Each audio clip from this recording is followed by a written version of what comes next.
მოგესალმებით, პატივცემულო მაყურებლებო, ეთერშია გადაცემა მოქალაქის ხმა, მე მისი წამყვანი აკაკი ველთაური გაახლავართ. დღეს ჩვენ როგორც თითქმის ყოველთვის და ეს გაგრძელდება გვყავს 3 სტუმარი, პირველ ნაწილში გვეყოლება 2 სტუმარი და სანამ მათთან მე კითხვებით გადავალ და თემას გავშლი, მანამდე ტრადიცია არ დაირღვევა, რა თქმა უნდა.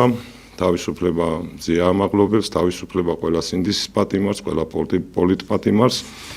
ასევე მინდა აღვნიშნო, რომ 23 დღეა უკვე პარლამენტის წინ 8 ადამიანი შიმშილობს.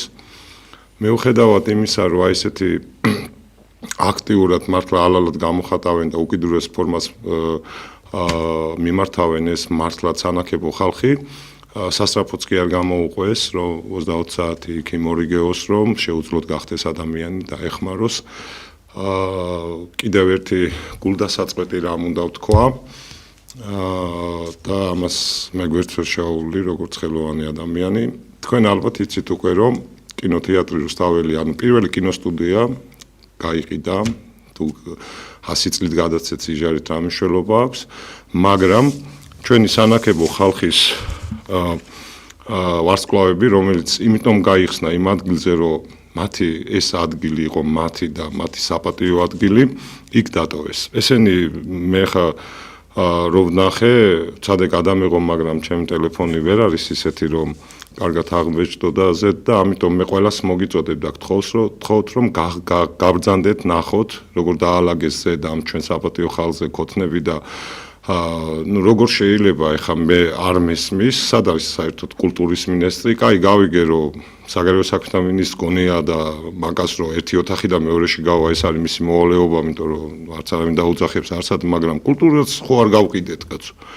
სად არის ეს კულტურის მინისტრი, რომელმაც დატოვა აი ესე უპატრონოთ ეს ვარსკვლავები, დანელიები, ელდარ შენკელაიები, იქ არიადნა შეგელაია, იმედა კახიანი, ოთარ კობერიძე, ნატო ვაშნელი, ელი აბაში, მთელი დასი. გაბრძანდით, მე გთხოვთ და ნახეთ. მე არავის წინააღმდეგი არა ვარ, მაგრამ ამ შემთხვევაში ის დამსახურება უნდა მიეძღოს ადამიანს, რაც მან ცხოვრებაში დაიმსახურა და ნამდვილად არ ემსახურებს რაღაც კომპანიის წინ ჩვენი ვარსკვლავების ყოფნა. ეს არის ძალიან ცუდი ფაქტი ჩემო ქართველებო და იმიტომ რომ მე მათ ფილმებზე გავიზარდე, თელი ჩვენი თაობები მათ საამაყო ხალხად მოიხსენებდნენ და აი ესე მიატოვეს შუა ქუჩაში ეს ჩვენი საპატიო ხალხი და წაართვეს. ანუ მე კიდე ერთხელ ვიძახი, რომ აი სადამდე უნდა დავეცეთ, ნუ თუ თქვენი საბაიბურო არის ეს დიდებული ხალხი, აი არ ვიცი სად ხართ საერთოდ, სად ნუ უკვე მე მგონი ყველა ზღვარს გადასვლა ნიშნავს, იმიტომ რომ ჩვენ იქ ვიყავით რუსთაველზე, როცა რაღაც აკეთებდით იქ, შემორაგულიც იყო და ვარსკვლავები როგორ დაგავიწყდეთ ხალხო?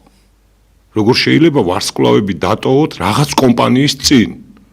მაგრამ პანთეონიც მიაყოლეთ მაშინ და რაღაც პანთეონში კარგი მარმარილოსკოებია, ძვირფას რაღაცეებია და მოდი მივაყიდოთ, იქნება ან რაღაც სხვა რაღაც შენობები დაუდგათ და რა ვიცი, თუ სასწაული პირდაპირ რა. არ ვიცი, ჩემთვის ეს ძალიან გულდასაწყვეტია და მე ყველას ვთხოვ, რომ მიბრძანდეს იქ და ნახოს. მე ხლა გაგაცნობთ ჩვენ სტუმრებს, ბატონ მამუკას თქვენ უკვე იცნობთ, იყო ჩემს ერთი კვირის კიდე იქით კვირის წინ, იცით რომ ისა გახლავთ პოლიტიკოსი, ერთობის ჯაჭვის დამფუძნებელი. ხოლო ჩვენი მეორე სტუმარი გახლავთ იმ დიდებული გვარის წარმომადგენელი, ჯავახიშვილების დუდა. დუდა გახლავთ შეშმ პირი, კანონიერი ხელისუფლების შეშმ პირთა უფლებების დამცველი.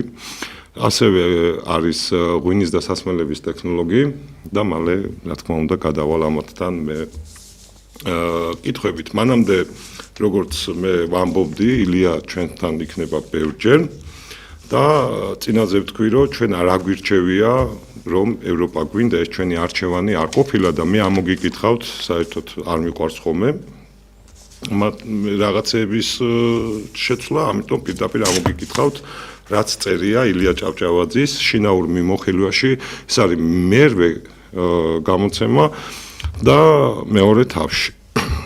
ის ჯერ განიხილავს ჩეხეთის რესპუბლიკის როგორ წამოდგა ფეხზე, რომ გაიზიარა ევროპული განათლება და ევროპული გამოცდილება და აი ზუსტად მაგის შემდეგ თქვენ მე ძალიან აქ გთხოვთ რომ არ მენდოთ, თვითონ წაეკითხოთ, გახვიდეთ რუსთავის თვითონ ნახოთ და თუ რამე მე რაღაცა ან გამომრჩა ან არასწორად თქვი, მობრძანდეთ და საყვედურიც მითხრათ.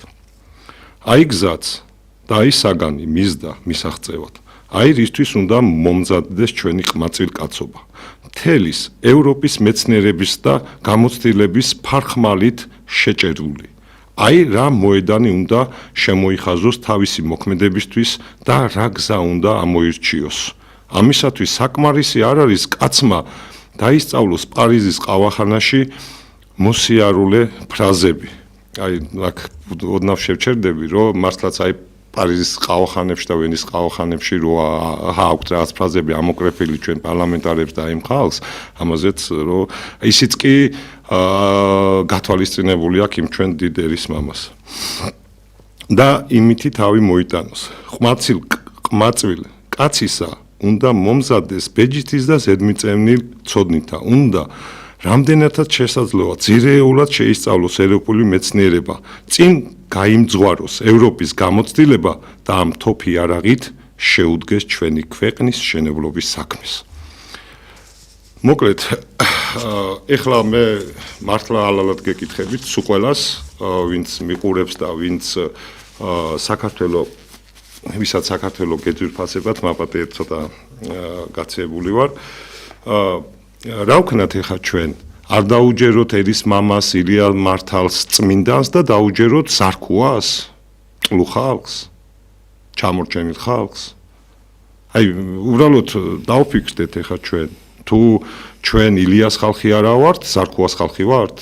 ან იმ მესახელებს აღარ ვეძახი, უხსენებლად მოიხსენიებ, მაგათი ხალხი ვართ? თუ ილიას ხალხი ვართ, თუ ილია მართალის ხალხი ვართ? მე გთხოვთ რომ ძალიან დავფიქრდეთ ამაზე, იმიტომ რომ ჩვენ უნდა კიდევ ერთხელ ვიმეორებ, ჩვენი არჩევანი არ ყოფილა, ჩვენ დიდებული ხალხის გადაწყვეტა წინაზე მირიანი ვახსენე, გიორგი მიშვიდე, დავით აღმაშენებელი და ასე შემდეგ. ამიტომ მე გთხოვთ რომ ამაზე ბევრი ვიფიქროთ და ჩვენ ნამდვილად ვართ ილია მართლის ხალხი და ჩვენ უნდა დაუჯეროთ ილიას და უნდა ვიაროთ ევროპისკენ და ჩვენ მეტი გზა არ აგვაქვს, თუ გვინდა განვითარდეთ და თუ გვინდა დოვლათში შევიდეთ. ეხლა მე ბატონ მამუკასთან გადავალ კითხვით, იმიტომ რომ მე მგონი 15-ში ხო ბატონო მამუკა ხო არ მეშლა ბილტიმორში ხო შეიძლება რაღაც შემეშოროს 15 ნოემბერს იყო ბილტიმორში დიახ იყო კანონიერი ხელისუფლების მიერ ანუ იმ უზენაეს საბჭოს რომელიც გახლავთ დე-იურე კანონიერი ხელისუფლება იყო სესია და რაღაც განცხადებები გაკეთდა რაღაც დღის წესრიგი იყო და ხომ არ შეგიძლიათ რომ ეხლა გითხრათ რა გადაწყვიტეთ მოგესალმებით ბატონო აკაკი მივესალმები კიდევ და კიდევ ობიექტივის მაყურებელს და სრულიად საქართველოს 15 ნოემბერს იყო უპრეცედენტო გადაწყვეტილება სადაც საქართველოს კანონიერი ხელისუფლების უზენაესმა საბჭომ ჩაატარა თბილისში მეორე სესია ეს ძალიან მნიშვნელოვანი თარიღია ვინაიდან მთელი საქართველო დღეს ხედავს იმ გაუყუმართებულ რეალობას რაც ქვეყანაში არის და შესაბამისად მოითხოვა ხალხმა და პროტესტში ჩართულმა ადამიანებმა და ეს თუნდაც პროტესტის გარეთ მყოფი ადამიანებიც იყვნენ ისინი გამოუვალ მდგომარეობიდან გამოსავალს ეძებენ და მათი მოთხოვნა არის ხელახალი არჩევნები. ყველა მიცის ქართულმა ოცნებამ რომ ხელახალი არჩევნები ჩაატაროს, მათი ჩატარებული რა შედეგსაც გამოიღებს. ამიტომაც ისევ და ისევ კანონიერი ხელისუფლება და უზენაესი საბჭო ჩაერთო საქმეში. ის ადამიანები, ვინც დამოუკიდებლობა მოუპოვა ქვეყანას და მათ ჩანიშნეს 9 აპრილს არჩევნები, როგორც საპარლამენტო, ისე ადგილობრივი. ეს თარიღი უნდა იქცეს საქართველოს გადარჩენის თარიღად.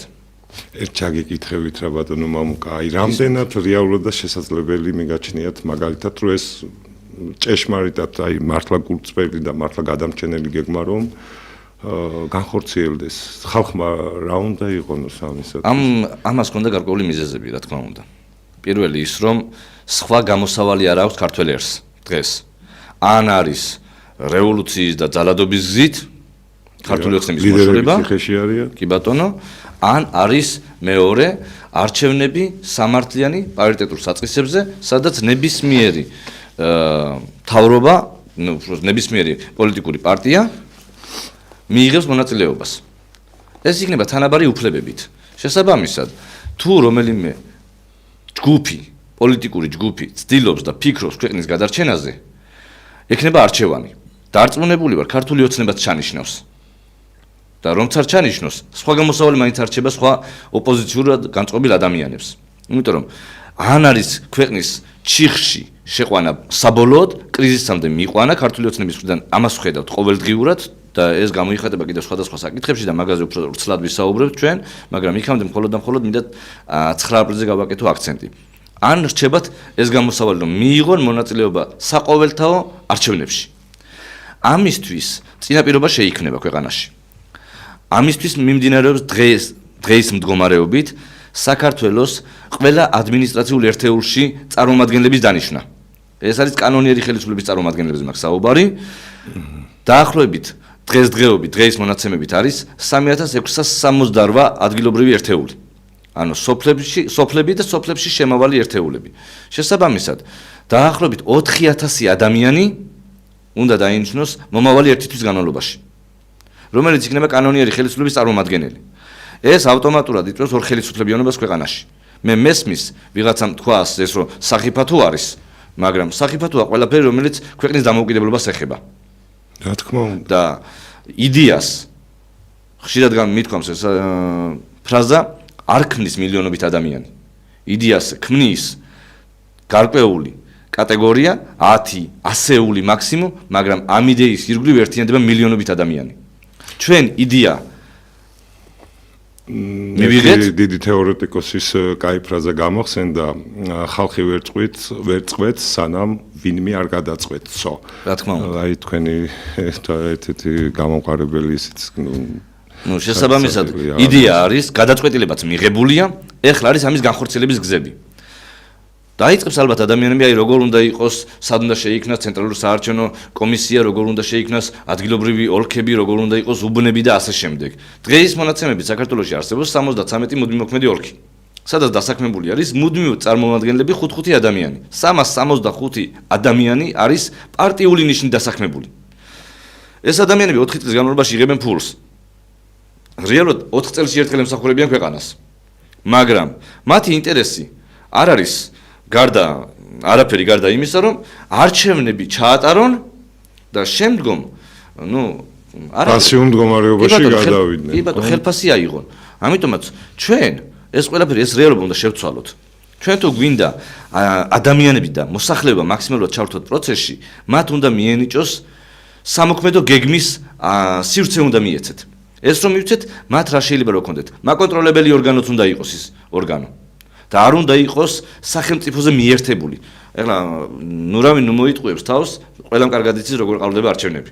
არა მარტო შიგნით, არამედ გარეთ. მარტო გაჟონაზე კი არ იყო ეს ამბავი. გაჟონა მანდა მხოლოდ და მხოლოდ ეხლა ამ არჩევნებში, მაგრამ წინა არჩევნები როგორ გაყალბდა? არ ყალბდებოდა იქამდე? ან წინა ხელისუფლების დროს არ ყალბდებოდა? ან შევარდნაძის დროს არ ყალბდებოდა? ყველამ ვიცით როგორ ყალბდებოდა. სამწუხაროდ ჩვენ პრაქტიკა ვერ დავამყარეთ. იმიტომ რომ ჩვენ ვერ ვისწავლეთ. სამართლიანი არჩევნების პრაქტიკა. კულტურა ვერ ჩამოვიყალიბეთ. ერთადერთი სამართლიანი არჩევნები ჩატარდა კანონიერი ხელისუფლების დროს. მაგის შემდგომ სამართლიანი არჩევნები არ ჩატარებულა ქვეყანაში. როგორ შეიძლება ეს პროცესი რო შევცვალოთ? არის ბლოკჩეინ სისტემა. თანამედროვეობაში ან ძალიან ბევრმა ადამიანმა იცის როგორ შეიძლება ამის გამოყენება. დიახ. ათასობით სერვერზე მიდის ინფორმაცია და არა ეხლა როგორც იყო ერთ სერვერზე შეერთებული ინფორმაცია და რასაც უნდა იმას დაწერდნენ, ეს ცალკე ამბავი იყო, ეს არჩევნები გაყალბებული იყო და ყველა ნორმალურმა ადამიანმა იცოდა ეს, მაგრამ საზოგადოების შეცდომაში შეყვანას მოყვა ის რაც მოყვა.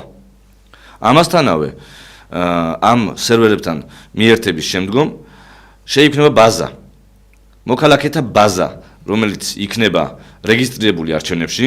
ამის წინასწარი ინფორმაციაც უკვე არსებობს, იმიტომ რომ საკმაოდ დიდი ჯგუფები არსებობდა, ვინც ამ ინფორმაციას ამზადებდა, ალბათ იმ მომავლისთვის, რომელიც შეგვექმნა.